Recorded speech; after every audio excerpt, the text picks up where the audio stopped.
इनके पिता आज भी पंचर की दुकान पे हैं, काम करते हैं। शुरू से एक जज्बा था कि इस देश में जो है परिवर्तन लाना है, कि भारतीय जनता पार्टी और कांग्रेस समझ लीजिए एक ही सिक्के के दो पहलू और इकट्ठे मिलकर चुनाव लड़ते थे।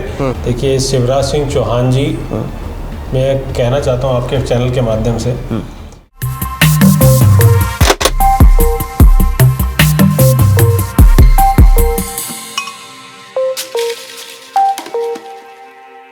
नमस्कार, आप प्रदेश तक देख रहे हैं। मैं नीरज द्विवेदी हूँ। मेरे साथ खास मेहमान हैं। आप आम आदमी पार्टी दिल्ली के जंगपुरा से आप विधायक हैं। नाम प्रवीण कुमार देशमुख है। पहले इनसे हम कुछ इनके निजी ज़िंदगी से जुड़े सवाल करेंगे, फिर राजनीति पर आएंगे। निजी ज़िंदगी से जुड़े सवाल इसलिए क्योंकि इनके पिता आज भी पंचर की दुकान पे हैं, काम करते हैं। इनकी खुद की पंचर की दुकान है। इसके बाद फिर राजनीति पर आएंगे। प्रवीण जी, पहले तो आपको बहुत बहुत स्वागत है।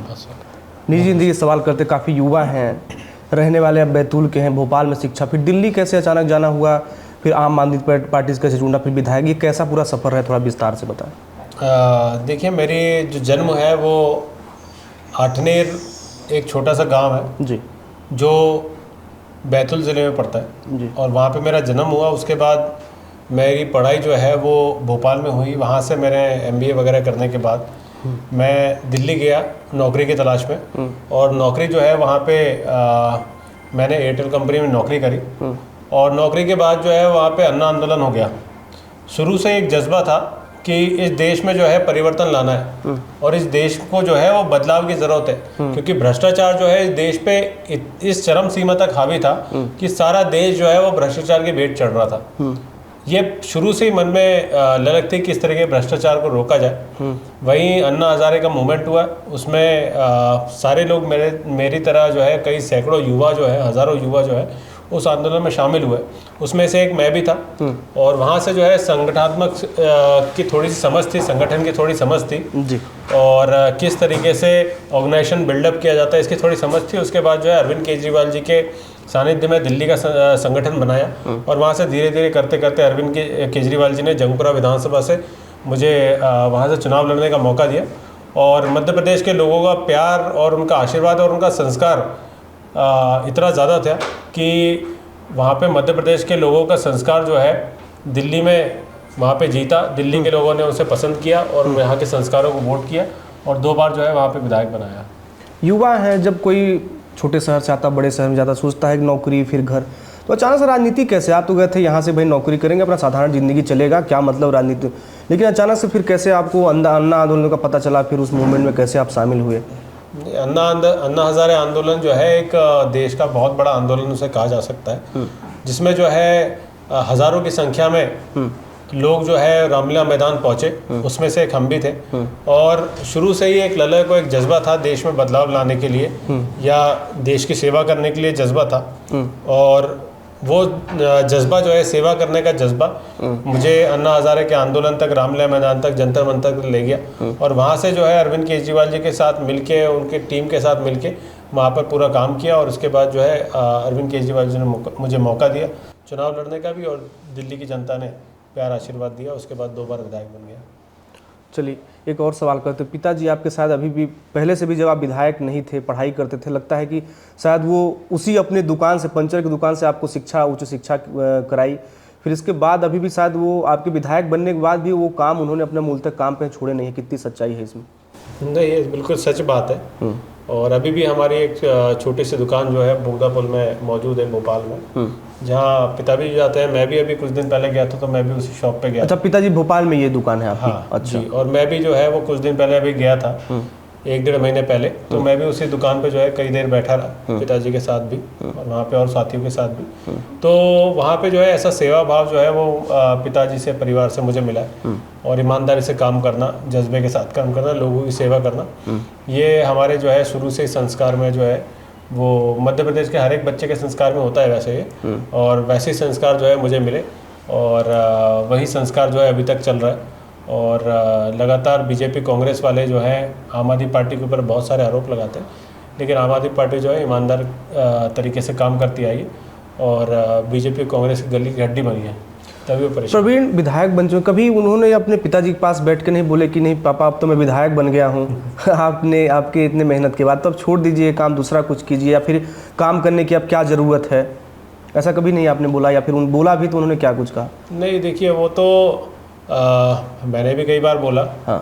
और क्योंकि उनकी एज भी लगातार हो ही रही है, तो हमेशा जो है वो एक शौक के तौर पे जाते हैं वहाँ पे। अब एक शौक के तौर पे, क्योंकि उनकी पूरा जीवन जो है वहाँ पे बीता है, तो एक शौक के तौर पे वो वहाँ पे जाके बैठते हैं। और कई समय से जो है, क्योंकि हमारे मध्य प्रदेश में, पूरे देश भर में अपनी संस्कृति से जुड़े हुए जो लोग हैं, अपनी ज़मीन से जुड़े, धरातल से जुड़े जो लोग हैं, वो अपनी उस ज़मीन को जो है कभी नहीं छोड़ना चाहते। तो एक समझ लीजिए, वही समझ लीजिए कि लगातार जो है वो अपने उस दुकान पे जाते हैं, और हम भी उनके साथ चल देते हैं। अच्छा, चलिए अब राजनीति से जुड़े कुछ सवाल कर सकते हैं। अभी आज आपकी आम सभा थी यहाँ छिंदवाड़ा में, क्या कुछ समझ आया जनता का से मिले आप, क्या उनकी समस्याएं समझ में आई, और आपको क्या लगा कि आम आदमी पार्टी कितना भविष्य है मध्य प्रदेश में?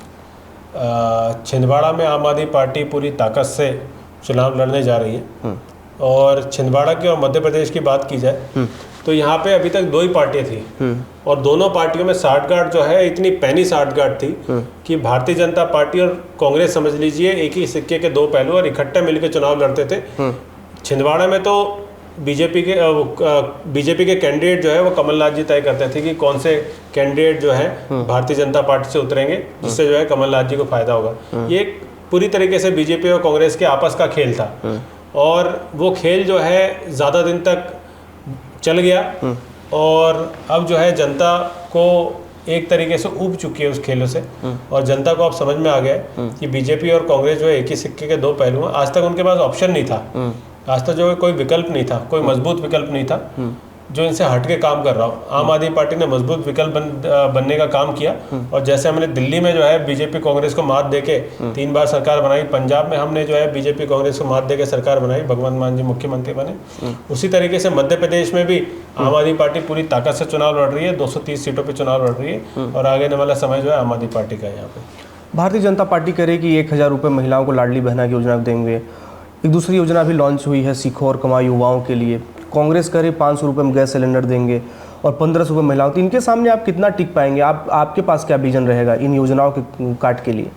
देखिए, शिवराज सिंह चौहान जी, मैं कहना चाहता हूँ आपके चैनल के माध्यम से कि ये 18 साल से जो है प्रदेश के मुख्यमंत्री थे।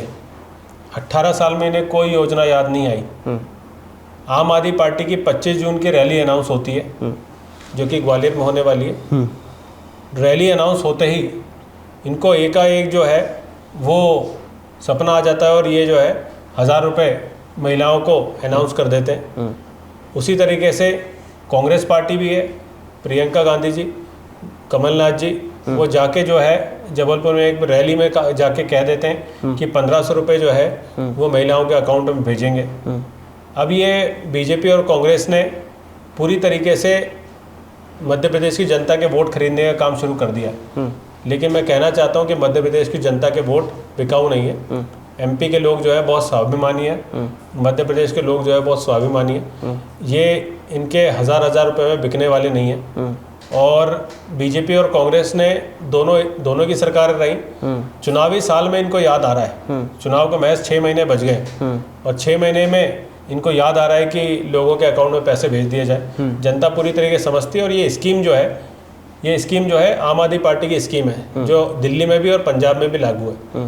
पूरी तरीके से आम आदमी पार्टी की स्कीम को कॉपी करके, उसको नकल करके, कॉपी पेस्ट मार के ज़मीन पे इम्प्लीमेंट करने का काम जो है बीजेपी और कांग्रेस वाले कर रहे हैं। लेकिन आम आदमी पार्टी लगातार, क्योंकि 25 जून की रैली में अरविंद केजरीवाल जी, उन्हें पता है कि इस तरीके की स्कीमें अनाउंस करते, और बीजेपी कांग्रेस के वालों ने जो यहाँ के लोगों में लगातार एक तरीके से यहाँ के लोगों को भ्रमित करने का काम किया, और मूलभूत सुविधा से जो दूर रखा, उनको देने का काम जो है मुख्यमंत्री अरविंद केजरीवाल जी उस मंच के माध्यम से करते। तो बीजेपी और कांग्रेस में पूरा होड़ लग चुकी है इस समय जो है घोषणाएं करने की, पैसे बांटने की। तो प्रदेश की जनता पूरी तरीके से इसको समझ चुकी है, और समय आने पे बीजेपी कांग्रेस वालों को जवाब देगी। आम आदमी पार्टी क्या विजन लेके जाएगी जनता के पास कि भाई बीजेपी कांग्रेस से क्या बेहतर आपके पास प्लान है, जनता को बताएंगे कि वो, ताकि वो आपकी ओर झुके, आपकी ओर वोट करे?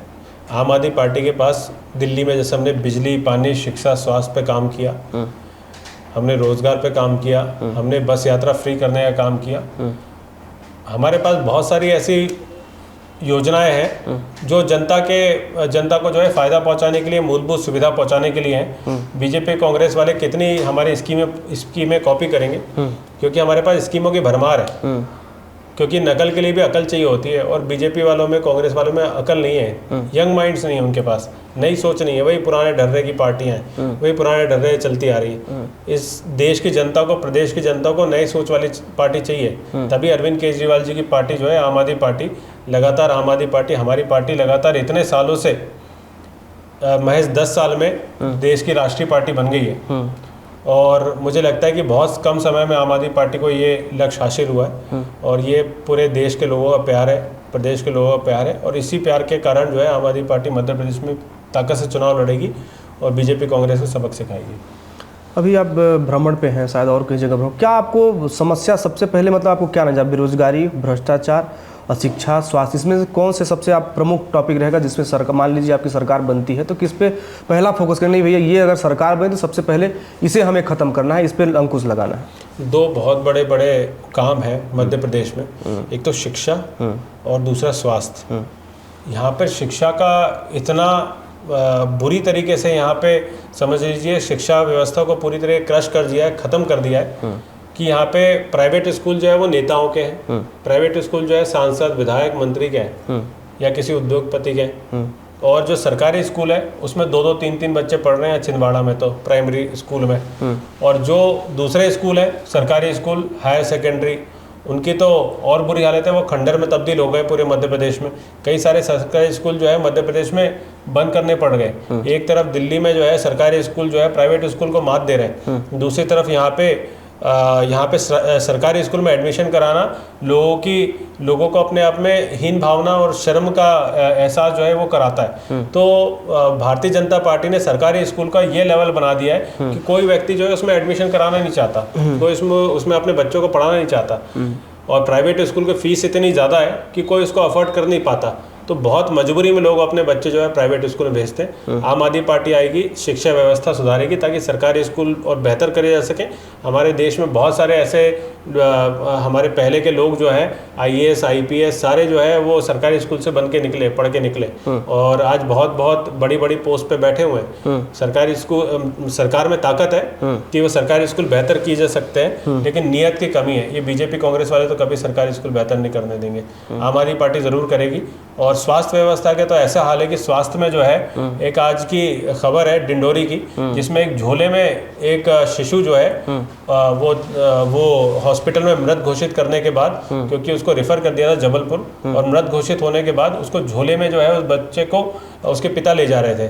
तो इस तरीके की स्वास्थ्य व्यवस्था जो है मध्य प्रदेश में हो चुकी है। डिस्ट्रिक्ट अस्पताल देख लीजिए, छिंदवाड़ा में बैठे हैं, यहाँ सारे केस जो है वो नागपुर में रेफर होते हैं। ये लोग जो है स्वास्थ्य व्यवस्था नहीं दे पा रहे हैं, शिक्षा व्यवस्था नहीं दे पा रहे हैं, हॉस्पिटल नहीं दे पा रहे हैं, अच्छी प्राइमरी हेल्थ केयर नहीं पा रहे हैं, मोहल्ला क्लिनिक जैसे अच्छे प्रोजेक्ट जो है वो ज़मीन पर इम्प्लीमेंट नहीं कर पा रहे हैं। तो आम आदमी पार्टी इन सब मुद्दों के लेके आएगी, और शिक्षा स्वास्थ्य पे आम आदमी पार्टी का मेन फोकस रहेगा। 230 विधानसभा सीटें हैं लगभग, अभी तो ऐलान हो चुका है 230 विधानसभा सीटों पर आम आदमी पार्टी चुनाव लड़ने वाली है। CM का चेहरा कौन होगा? कोई अभी बड़ा चेहरा आपके पास है नहीं। एक है जो सिंगरौली से, अभी उनको आपने प्रदेश अध्यक्ष भी बनाया आम आदमी पार्टी ने, वो मेयर भी हैं, तो कोई बड़ा चेहरा आपके पास है नहीं, तो क्या उन्हें ही CM चेहरा बनाया जाएगा या फिर किसी इसी में से खोज के निकाला जाएगा किसी को? देखिए, अभी आम आदमी पार्टी जो है लगातार लोगों से बातचीत कर रही है, लोगों से संपर्क कर रही है, और आम आदमी पार्टी में और इस देश के लोगों में, प्रदेश के लोगों में टैलेंट की कमी नहीं है। इस प्रदेश का कोई भी व्यक्ति जो है वो CM बन सकता है, उसमें इतनी कैपेबिलिटी है। और आगे आने वाले समय में इन सब चीज़ों का एनालिसिस करके, जनता से बात करके आपको बताया जाएगा। ठीक, तो इस खास बातचीत को हम यही विराम देंगे। ये थे जो इनका कहना है कि भाई आम आदमी पार्टी की यदि सरकार बनती है मध्य प्रदेश में, तो शिक्षा और स्वास्थ्य 2 प्रमुख मुद्दे रहेंगे जिनको हम प्राथमिकता से लेकर उनको सबसे पहले उन पर काम करेंगे। अब देखना होगा कि इस बार मध्य प्रदेश विधानसभा चुनाव ज़्यादा दूर नहीं है। अब आम यहाँ की मध्य प्रदेश जनता किसे सत्ता देती है, मध्य प्रदेश की किसे कुर्सी देती है, ये देखने वाली बात होगी। बहुत बहुत धन्यवाद।